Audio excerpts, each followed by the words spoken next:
Howdy, howdy, folks, and welcome to Moose Podcast number 337, Perfect Photographer's Computer with Chuck. Hey, thanks for stopping by. I really appreciate your time.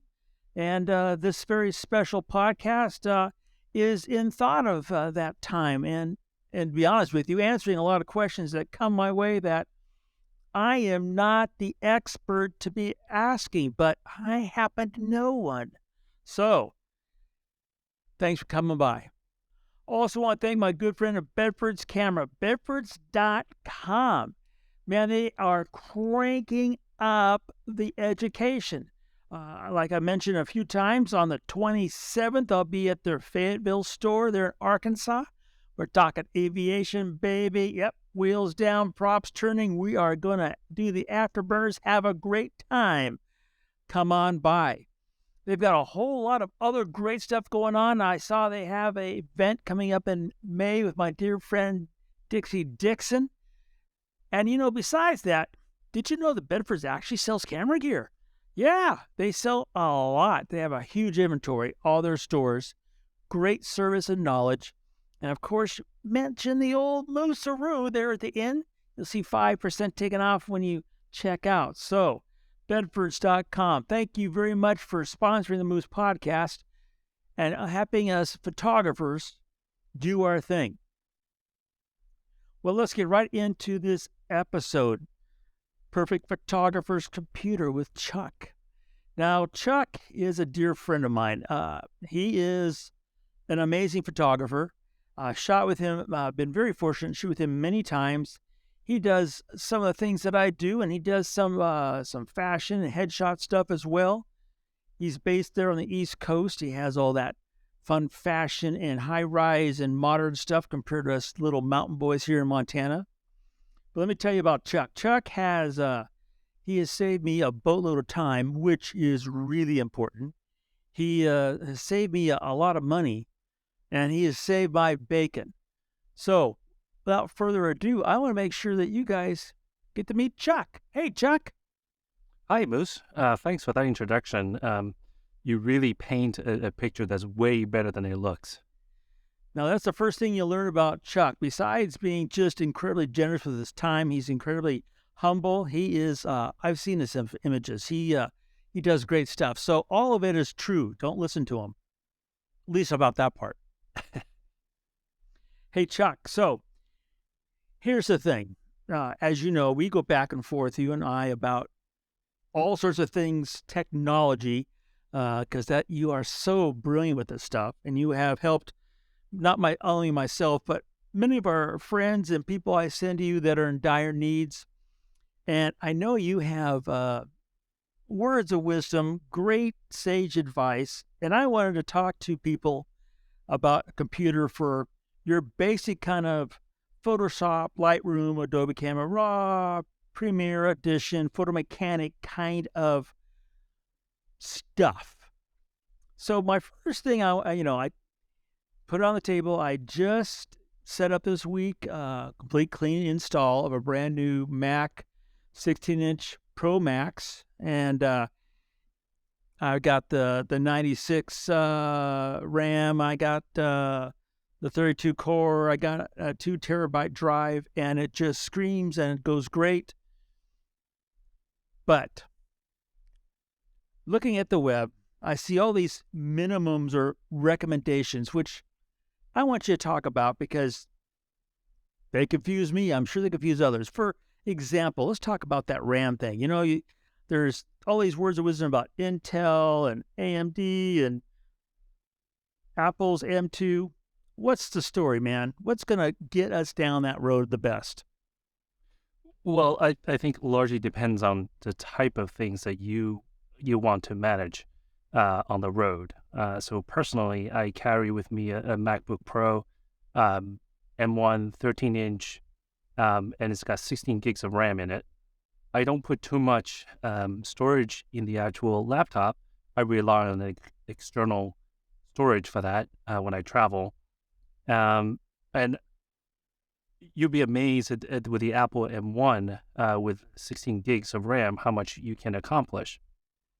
Uh, Now you're talking about just stills, right? Not video at that point. right. With video, that's a a different set of requirements. Uh, it depends on the type of video you want to do. Of course, if you want to be a filmmaker and you want to color grade, that's a whole lot of other requirements. But I've been able to do your typical 4K workflow with this setup. So it's important to understand, folks. Stills and video.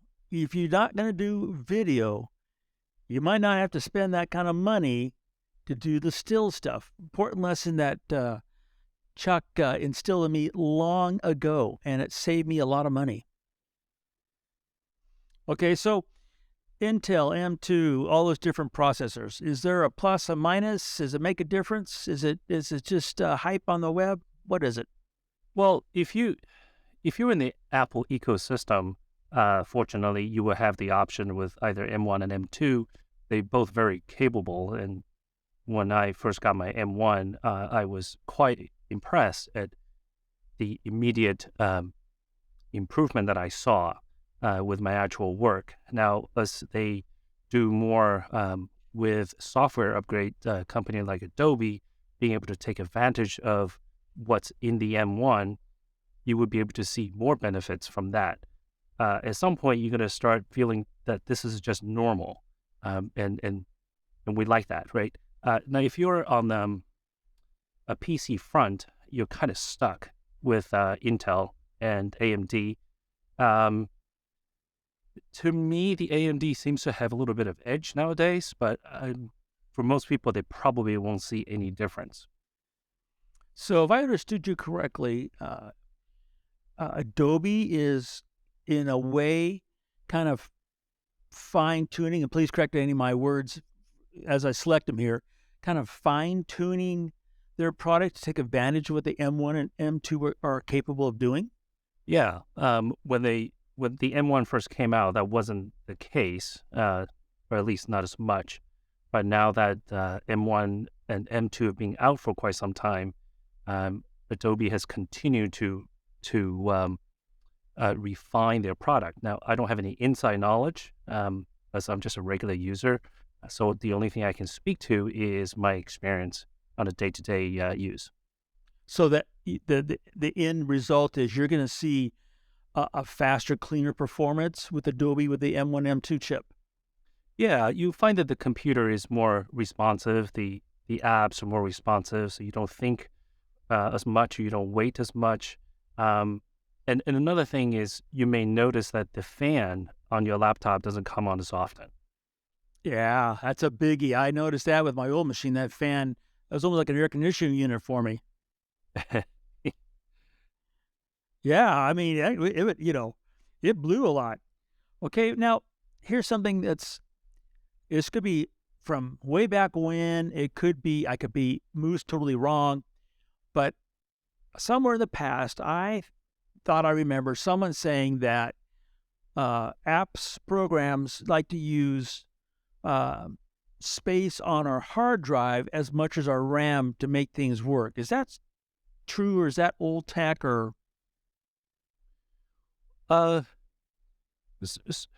that's a bit complicated. So, Okay, make it simple for Moose to understand. okay, That's so um, well. yeah. So if you have more RAM, the computer and the associated applications would take advantage of that. So imagine that you're trying to recall some story. It's much easier if you already know the story in your head, right? And think of that as your RAM. Okay. Whereas if story is much more complicated, let's say War and Peace, that you don't have the entire thing committed to memory. Now you have to go to the books, and that essentially would think of that as your hard drive or SSD today in your computer. Suppose you don't actually have a copy of War and Peace, then you have to go to your local library or perhaps a bookstore. You can think of that as perhaps a longer term storage.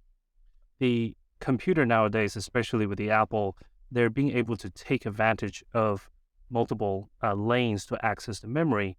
So at the end of the day, the memory that's in the computer is generally much, much faster. So your RAM is faster, your SSD, we call it that, is much faster.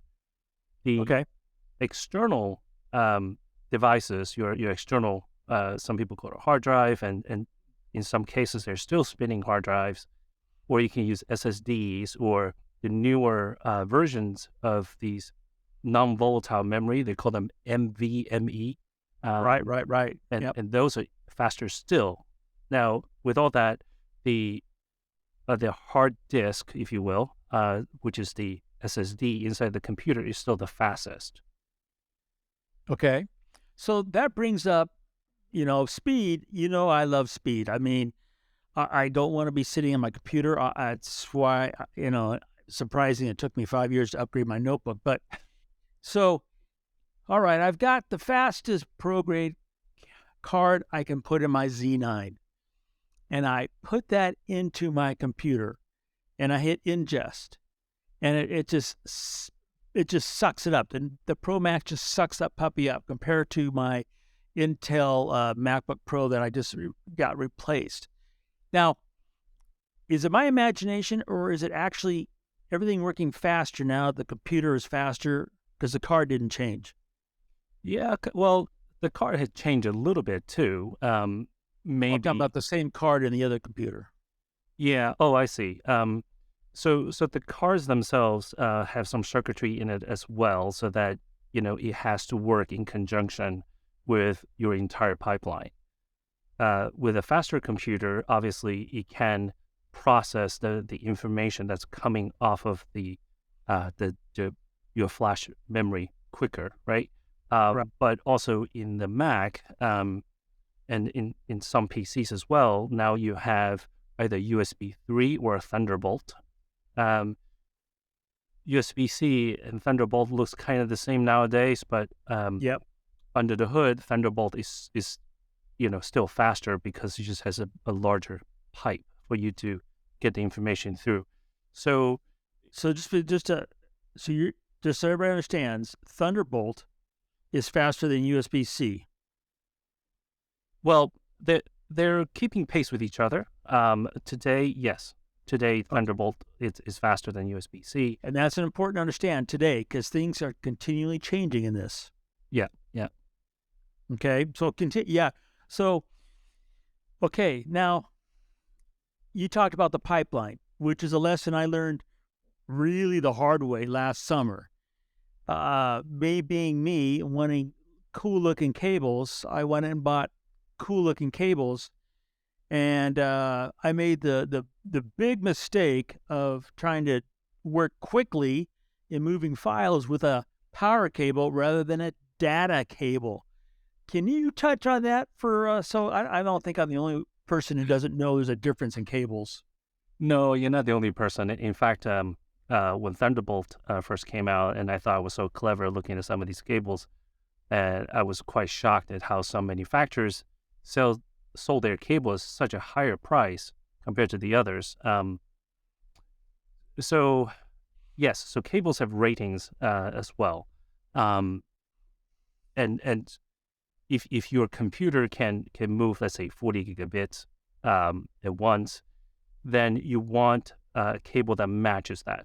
With that said, well, so let's stick with the cable for a second. The computer manufacturers are trying to standardize on the connectivities that we have today. So in most cases that you get things that, the USB-C, I mean, more or less we're all familiar with that look, right? Right. The USB-C can do a lot of things. It can give you power, can help you move raw data, off of your flash drives or whatever, and it can deliver video. Now, the cables can look the same, but they can have lots of different capabilities. So it's definitely helpful to look at the specification that they list on the product page, and in some cases you may actually just want to find a reputable brand. You may pay a little more, but they probably have tested their product a little better than everybody else, and to me, sometimes that's worth it. So if you're finding that you expect, the images move so much faster off of your external drive into your computer, and it's not doing that, you want to check the cables. Now, what you say the specifications? I go to Amazon and I want the fastest data cable that works with my system. What verbiage or numbers should I be looking for? Oh, that's a tough one.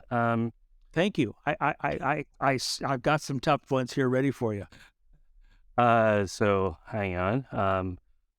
Frantically go into Amazon and look for USB-C cable.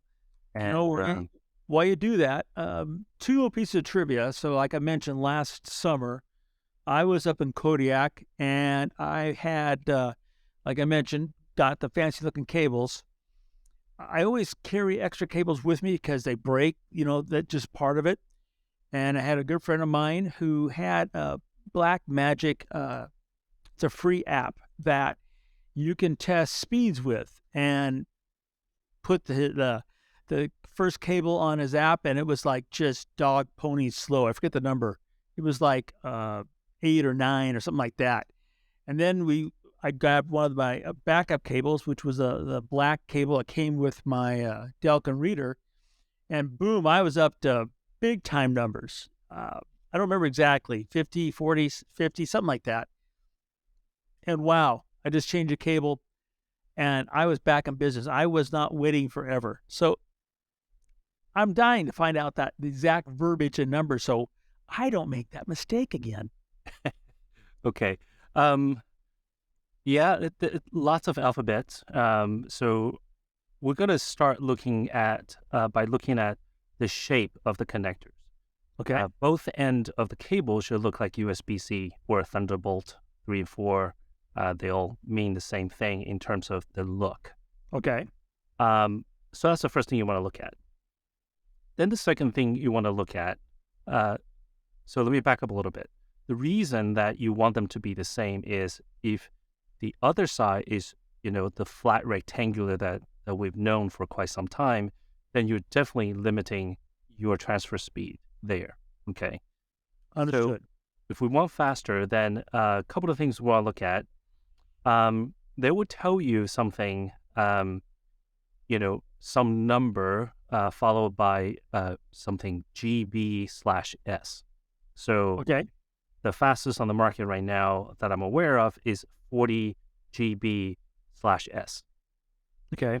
You kind of have to be careful about the letters. A lot of times we don't care about something being uppercase or lowercase or whatnot. Well, wouldn't you know it, in computers, it does make a difference. So if you're looking at 40 GB and that B is an uppercase, that means it is 8 times the speed compared to the lowercase. We can talk about that some time. Really? Yeah. So kind of need to pay attention to the casing of the letters, and then the /S means per second. So 40 gigabits per second will be the fastest that you can find on the market today. You might be able to find, typically something that's 20, maybe 10 or even 5, right? So those are kind of typical. Okay. So that takes care of the performance, meaning how fast they can transfer the information. The cable, correct. The cable, yeah. The two other RINs that it's connected to have part of that as well, but we want the cable to be restricting that. Right. And of course, don't just grab any cable. You want to make sure it's the correct distance for you, right? If you're traveling, maybe you don't want too long of a cable. Right. And then if you want to take advantage of the ability to transmit power as well, then you want to pay attention to whether or not it is certified for X number of watts. So 100 watts tends to be the highest that you can find today. That's relatively safe for most devices. USB-C and Thunderbolt devices are smart enough that they can negotiate the voltage and the wattage. And so that takes care of the power. Now, once you have everything connected, so you have your external reader Okay. with the cable connected to the laptop, and you put the card in, and it's not going as fast as you think it should. A couple of things to pay attention to. Obviously, the reader also needs to be able to deliver the kind of speed you're looking for. Okay. And let's say that the reader can keep up with it. That's great. Then the next thing you want to pay attention to is your card itself. Typically, the memory card comes with at least one number. That number tends to be how fast can a reader read the card. Sometimes it gives you two numbers. That's what I'm talking about. The numbers are printed on the card, right? Right. And then sometimes it would tell you, not only the read speed, which generally is the faster of the two, and then the write speed. Both of those numbers are the maximum speed that the card can deliver or can support. Okay. If you care about sustained performance, you need to read further. Sometimes it would tell you minimum speed, and sometimes it would tell you the average speed. Sometimes it would tell you, the throughput. So everything together would give you the total, the actual picture, right? Because in this entire chain, everything being connected, your speed, of course, is hampered by the slowest component. Okay. So let's switch gears a little bit, but still talk about speed. So we now have in Photoshop and in Lightroom, we have the power of AI masking, which I just love. It makes a huge difference.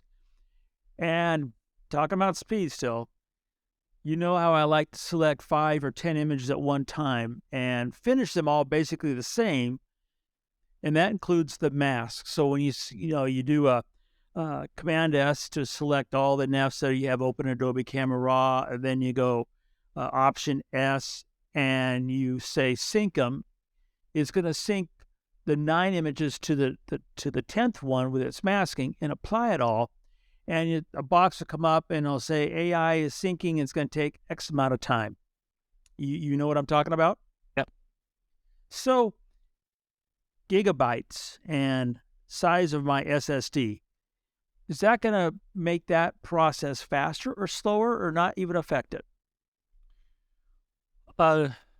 So everything would have an effect on the overall performance. So obviously the card reader itself, we talked about that, and then your destination where the image was stored and being retrieved and being worked on. As an external or internal drive? Right. Those Okay. two can make a difference, and we discussed earlier that internal drives are faster today than the external drive.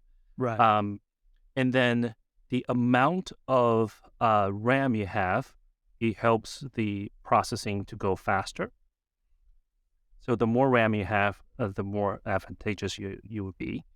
And then if the RAM isn't enough, then the computer would need to use a scratch area. They call it scratch area, and sometimes they call it cache, C-A-C-H-E. And those would be an area that's set aside on their hard drive for that purpose. So anything that couldn't fit into memory, the application or sometimes the operating system will write to that area just as a temporary storage. Right. So if you tend to do a lot of images like that, then you want a larger internal drive, right? And because that will give you more area to work with, more storage to work with. Well, yeah, go ahead. Some chips are purpose built. So the Intel chips, for instance, they have some purpose built circuitry in there, but generally speaking, we think of that as a general purpose chip, right? So central processing unit is, it can do everything that you wanted to do. The issue, of course, is that because you can do everything, it's probably not optimized for certain things. So with the kind of things that Adobe's being adding to their software, and of course other people as well, um, special circuitries are of concern. So if you have an M1 and M2, you will have the benefit between the hardware and the software if they are optimized for each other. You will see that performance be faster. You have so much trivia in your mind, but I didn't actually call you up or bug you about my choice on drive space. I actually did a bunch of reading for a change instead of bugging you and taking the easy way out. Okay. And I went with just the 2 terabytes on my Pro Max. My logic was one, what you just discussed, and then two, kind of like the worst case scenario. My worst case scenario being I've been shooting all day, some aviation work. I filled up, and I don't think it's going to happen anytime soon, 1 terabyte card, and I have uploaded that onto my computer, and then I have another card that has video, and all of a sudden the card goes bad, which has not happened to me, knock on wood, but I wanted to have enough space to hold the one card and then enough space to rescue the other card. That was why I went with the 2 terabyte drive. I figured on the worst case scenario, I could limp by and get things taken care of with that space. So that was my logic for that size this time. Mm-hmm. So, kind of wrap it up a little bit. 2 simple questions for you. What is the one accessory the traveling digital photographer should have that he doesn't have in his case? Huh. Uh, Yeah, I didn't tell you I was going to ask you this, but I just wanted to see what, because you always have these great toys you send me. Here's this, here's that. I just got my, what's it called? I got my little, what is it? It's a ROHS little 1 terabyte sticky dude. okay. You know that it works much better than some of those actual sticks. It's just a little thing. What's the latest toy or tool that we should have? Oh, yeah, you really got me on that one. Oh man. So for Okay. me, Oh, it's okay. Hey, no answer is still an answer. We're good. So we'll go to my last question for you then. okay. Is price by itself an indication of a good or a bad computer? No. I think good or bad computer, number one, has to be something that is useful for you. If you buy the most expensive computer and it doesn't do anything that you want to do or not do any of those well, then, it's not helpful, right? So Right. I think the first thing that I tell people is figure out your budget. And after the budget, then tell me what are the things that you must have, and then tell me the things that you would like to have. I think when we make purchases, and I do this myself, it's, ooh, wouldn't it be nice if I have this? And then suddenly the budget goes up. Um, so, Right there with you, buddy. so budget shouldn't be something that is too flexible. You can certainly create a budget and give yourself a little slack. That's fine. But more importantly, it's, what's required today versus what you would like to have. What tends to happen with technology is that, we all have seen it, is that, technology gets cheaper over time. Sure. At times that they go up a little bit more, well, a lot more, like, the last few years during the pandemic. But today, if you just look at some of the hard drive prices or the computer prices, if you wait a little longer, they come down, somewhat, sometimes a lot. So I wouldn't buy anything that you're hoping to use in a year or 2 years or 3 years from now. I would just buy things that solve your problem today. And then, if you do get there, and especially if you make money with, you found capability, then upgrade. Well, Mr. Chuck, you always astound me with your knowledge, and as always, I learned more things. So I can't thank you for taking time. I know you are jumping around and wearing a gazillion hats, and I thank you for your time and expertise. And hey, I owe you one, buddy.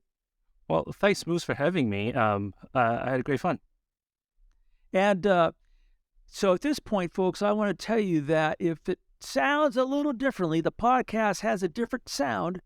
I have been invited. I'm using the new Adobe Podcast Beta. And this is a program that is based on the web. And it is, believe it or not, all being done by AI. The screen that I'm looking at and that Chuck's looking at is basically a big white box that has a button that says record or stop record. And that's about it. So if it sounds different and if it sounds better, if you would drop me a note, I would really be grateful. So folks, thanks for stopping by, and remember to make every click your story.